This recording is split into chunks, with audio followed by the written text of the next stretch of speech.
There is a farmhouse in Kishacoquillas Valley, Pennsylvania, that has not had a gas bill, an oil delivery, or an electric heating charge in 112 years.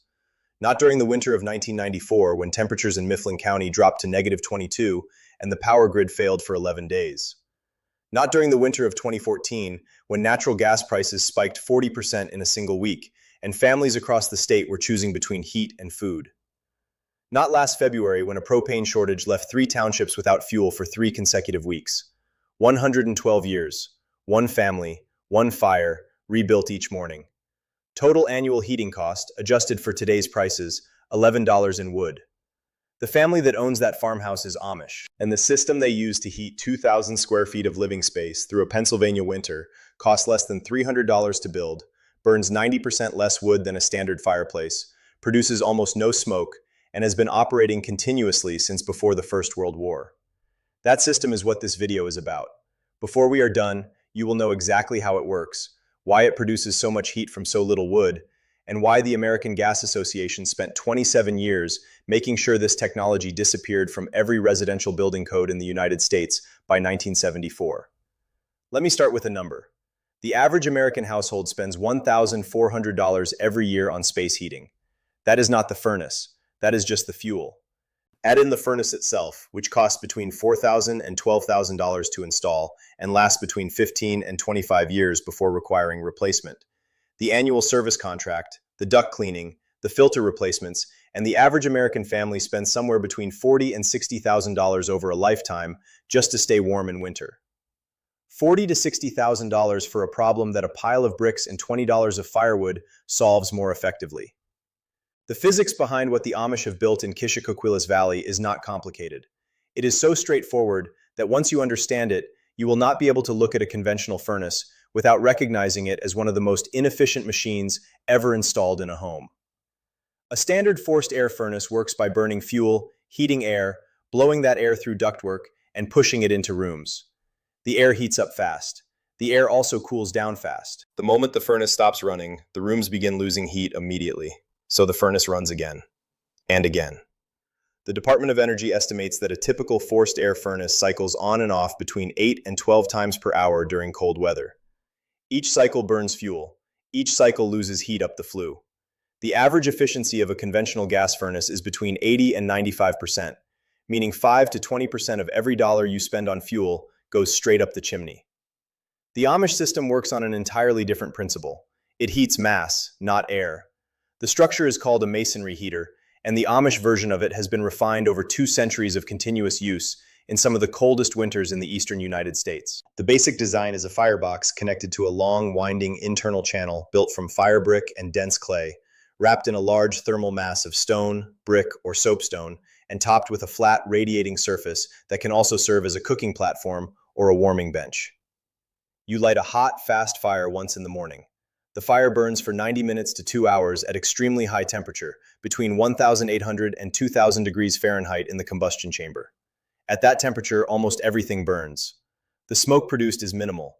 The gases that would escape unburned from a standard fireplace are combusted completely inside the long internal channel before they ever reach the flue. The channel slows the gases, extracts almost all of their heat, and transfers it into the surrounding mass of brick and stone. By the time the fire is out, the mass has absorbed somewhere between 8,000 and 14,000 BTUs per cubic foot of material. That mass then radiates heat slowly and steadily for 12 to 24 hours. Not hot air forced through ducts. Radiant heat, the same kind of heat you feel standing in sunlight. The kind of heat that warms objects and bodies directly, rather than warming air that immediately rises to the ceiling. The efficiency of a properly built masonry heater, measured by the German Institute for Energy and Environment, and independently confirmed by the Swedish National Testing and Research Institute across a combined total of 412 monitored installations, is between 87 and 94% of all available BTUs transferred to the living space. Compare that to the 5 to 20% loss from a forced air furnace. The masonry heater delivers more usable heat per pound of wood than any other residential heating technology ever tested, including pellet stoves, catalytic wood stoves, and high-efficiency gas furnaces. The Amish did not read these studies. They built what worked and kept building it because it kept working. Now I need to tell you about 1974, because everything I have just described was documented, tested, and in widespread use across the eastern United States before that year. and after that year, it became effectively illegal to install in any new residential construction. Before the Second World War, masonry heaters were common in American homes with European immigrant roots. German settlers brought the Kachelofen, the tile stove, to Pennsylvania.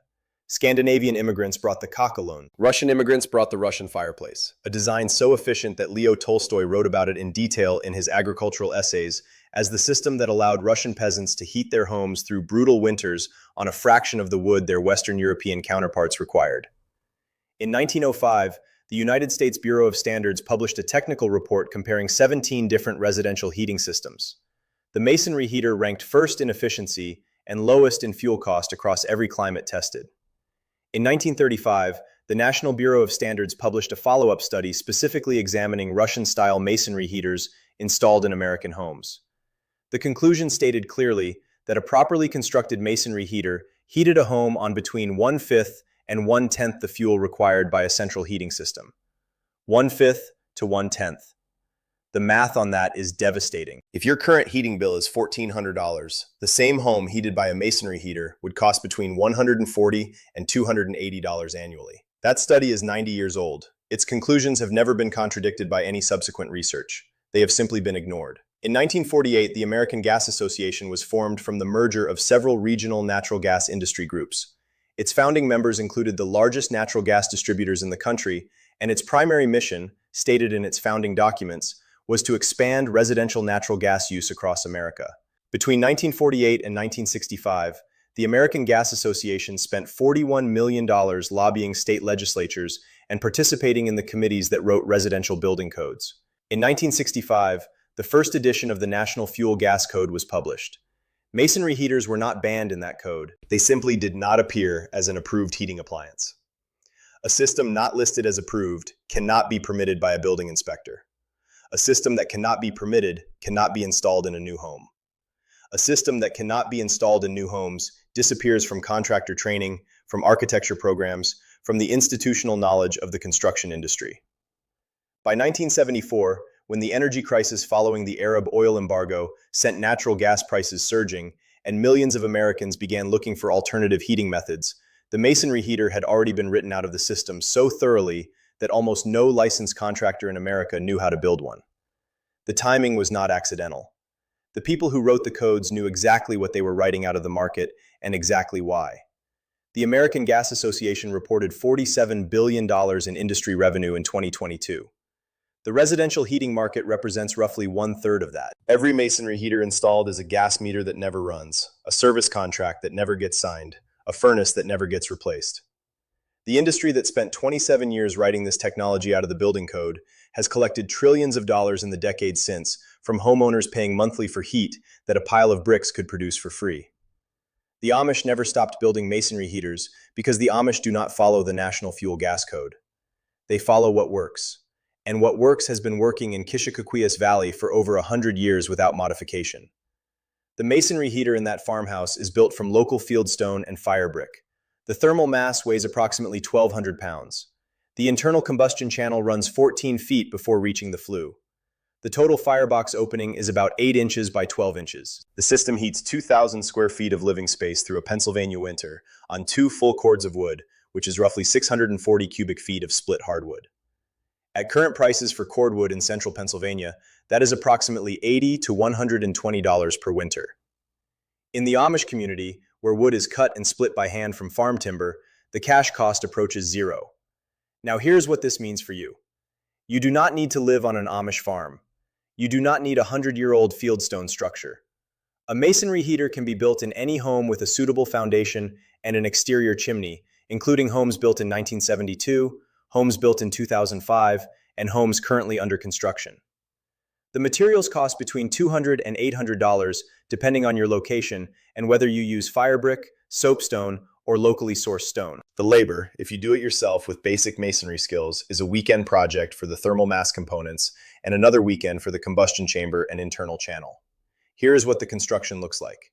The foundation needs to support approximately 1,000 to 1,500 pounds, which means a reinforced concrete pad or an existing masonry floor.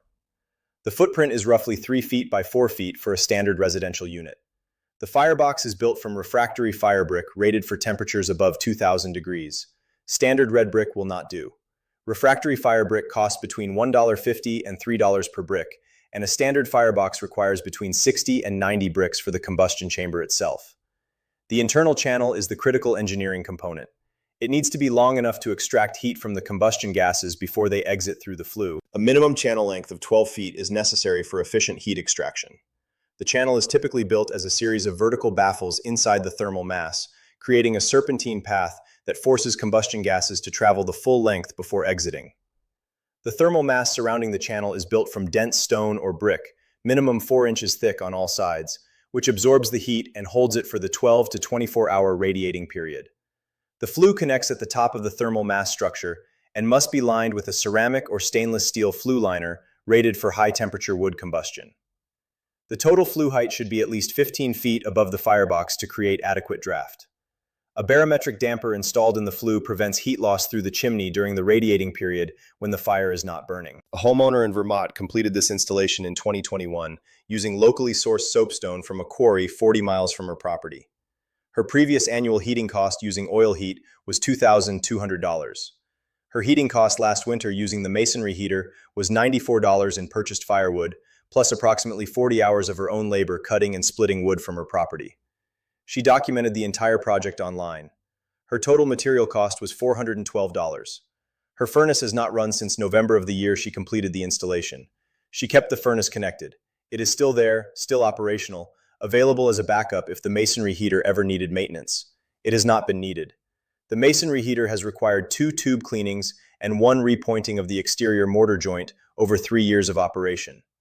Total maintenance cost to date, $22 in mortar and a wire brush. For 5,000 years, human civilization kept warm using the principle of thermal mass and radiant heat.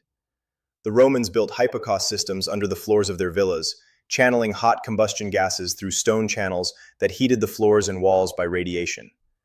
The Koreans perfected the ondol floor heating system using the same principle over 3,000 years of continuous development. Russian and Scandinavian engineers refined the masonry heater into one of the most thermally efficient structures ever built for residential use. All of them arrived at the same answer independently: heat the mass, not the air. The Amish carried this knowledge from German and Swiss farmhouses to Pennsylvania 300 years ago and never had any reason to replace it with something more profitable. They did not have a gas company offering installation financing. They did not have a building inspector requiring a permit for what their great-grandfathers had built without asking anyone's permission. In 1948, a group of men who sold gas decided that a pile of heated bricks was their enemy. They spent 27 years building the regulatory infrastructure to eliminate it from the American market. They almost succeeded. The code committees they staffed, the standards bodies they funded, the licensing exams they influenced, had removed 3 generations of American contractors from the knowledge of how this technology worked. But the masonry heater in Kishacoquillas Valley is still running. The stone is still warm 12 hours after the last piece of wood was burned. The family inside is still comfortable at no ongoing cost, and the physics that makes it work does not care about quarterly earnings reports or lobbying budgets. Dense material absorbs heat. Dense material releases heat slowly. A hot, fast fire produces more usable energy than a slow, cool one. These facts were true before anyone thought to profit from ignoring them, and they will be true long after every gas furnace ever installed has rusted into nothing. Drop your state in the comments and tell me what you currently pay to heat your home in winter. Tell me if you have any masonry experience or if you have ever seen a masonry heater in person. Tell me if your grandparents had a tile stove or a soapstone heater that nobody uses anymore, because that knowledge and this system are the same thing under different names. Hit subscribe, because next week I'm going to show you